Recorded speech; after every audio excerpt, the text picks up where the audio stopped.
გამარჯობა. ამჯერად წარმოგიდგენ ერთ გამორჩეულ ბუნებრივ ღირსშესანიშნაობასა და გეოგრაფიულ პროცესს. დღევანდელი ვიდეო შეეხება ნარიონალის ტბებს და ზოგადად მდინარის კალაპოტის შეცვლის შედეგად გაჩენილი ტბების წარმოშობის პროცესს. ნარიონალის ტბა, რომელსაც ახლა ხედავთ, წლების წინ მდინარე რიონის ნაწილი იყო. რიონის საქართველოს ერთ-ერთი ყველაზე წყალმოვარდნი მდინარეა, კოლხეთის დაბლობზე მიედინება, სადაც მის კალაპოტს ახასიათებს მრავალი მოსახლე, ეგრეთ წოდებული მეანდრები. ძალიან იოლია აქ მოსვლა, იმიტომ რომ მთავარი მაგისტრალთან ძალიან ახლოს მდებარეობს, აქ ლანჩხუთის მუნიციპალიტეტის შესასვლელთან. აქედან შემდგომ უკვე პრინციპში გზის ნაპირს მიუყვება ტბა და აქედან შეგიძლიათ დათვალიერება. ტბაზე სეზონურადაც და პრინციპში წელიწადის სხვადასხვა დროს შეგიძლიათ ნახოთ გადამფრენი და მობუდარი სხვადასხვა სახეობის ფრინველები.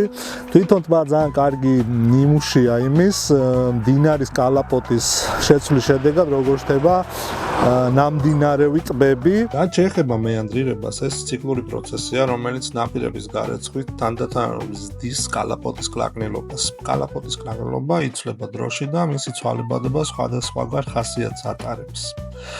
მდინარის სიგრძის ერთ რომელიმე მონაკვეთზე წარმოიქმნება მეანდრი, მეორე ადგილზე კი სწორი კალაპოტი. თუმცა ის უნდა აღინიშნოს, რომ მდინარის ყველა მოსახლეებს არ შეიძლება მეანდრი ეწოდოს. მდინარის მეანდრისთვის დამახასიათებელია კალაპოტის მუდმივი დეფორმაცია დროში.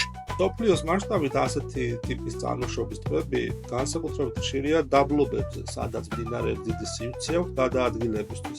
მაგალითად, შეგვიძლია მოვიყვანოთ მისისიპის აუზი, სადაც ასობით მსგავსი ტბაა. მდინარის მეანდრირება განუწყვეტლივ მიმდინარეობს, სანამ რაიმე ბუნებრივი ან ხელოვნური ფაქტორის გავლენით არ შეწყდება.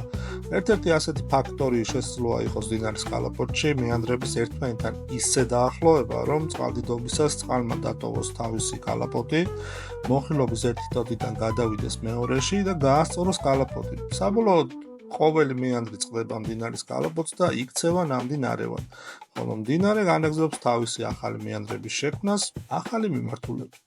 გარკვეულ მომენტში წყალდიდობის ან გვერდითი ეროზიის გააქტიურების შედეგად რიონმა როგორც ჩანს გაჭრა ახალი უფრო მოკლე გზა, ხოლო ძველი კალაპოტის მდინარის მიერ მიტოვებულ მონაკვეთში დაგროვილი წყალი იქცა ტბად. სხვადასხვა სეზონზე ტბა სხვადასხვანაირად გამოიყურება. გირჩევდით, რომ ზაფხულში, როდესაც ზღვის სანაპიროს მიმართულებით მოგზაურობთ, გზად გაჩერდეთ, ძალიან ლამაზია, ამწვანებულია. ტერიტორიის მნიშვნელოვანი ნაწილი დაჭაობებულია, თუმცა ეს ჭაობის და ამ ტიპის ეკოსისტემა ძალიან კარგად არის წარმოდგენილი და კარგი შემეცნებით ობიექტად შეიძლება ჩამოყალიბდეს, მით უმეტეს, რომ ამ მასშტაბის ესეთი გენეზისის ტბები საქართველოში თითქმის არ არის. მსგავსი პროცესი მოხდა კაცობურის აღკვეთილში, სადაც ასევე ხვდებით რიონის მიერ შექმნილ ტბას. კაცობურის აღკვეთილი ამჟამად დაცული ტერიტორიაა, აქ არსებული უნიკალური ბიომრავალფეროვნების გამო. დღეს ნარიონალი არა მხოლოდ ბუნებრივი საოცრება, არამედ მნიშვნელოვანი ეკოსისტემაც. აქ უამრავი წყალმცენარე, თევზი და ფრინველი ბინადრობს, რაც მას განსაკუთრებულს ხდის ბუნების მოყვარულთათვის.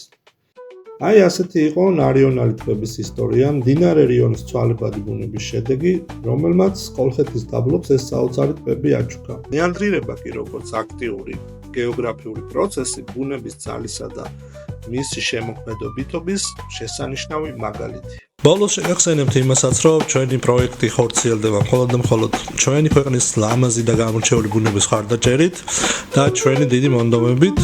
ამიტომ მნიშვნელოვანია, რომ გამოიწეროთ ჩვენი YouTube არხი და დაელოდოთ ხოლმე მომდევნო ვიდეოებს სხვადასხვა ბუნებრივი ღირსშესანიშნაობების შესახებ. კარგი იქნება თქვენ მოსაზრებებსაც თუ დაგვიწერთ კომენტარში, რომელ ბუნებრივ ღირსშესანიშნაობაზე გსურთ ვიდეოების გადაღება. ჩვენ ვეცდებით აუცილებლად გავითვალისწინოთ ეს.